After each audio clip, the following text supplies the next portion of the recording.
Suppose an object has a force of 8 pounds acting on it upward and a force of 18 pounds to the right. What is the single resultant force acting on the object? We can represent the two forces using the vectors below, where the black vector would be the 8-pound force acting upward. We'll call this vector v sub 1.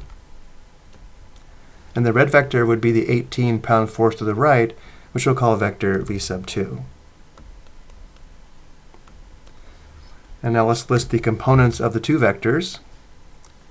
For vector v sub 1, because the force is 8 pounds upward, the x component is 0 and the y component is 8.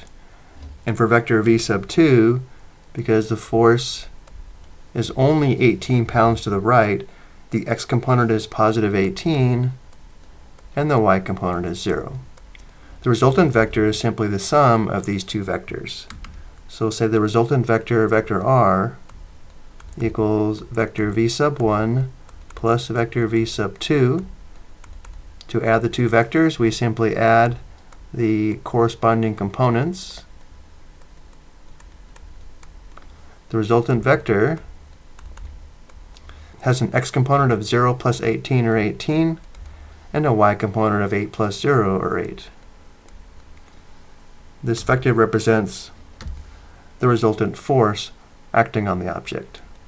Let's also take a look at this graphically.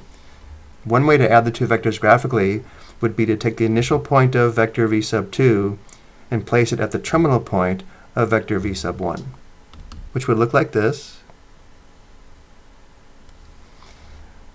The resultant vector is the vector formed from the initial point of vector v sub 1 to the terminal point of vector v sub 2, which should be this blue vector here. This is the resultant vector that has an x component of 18 and a y component of 8.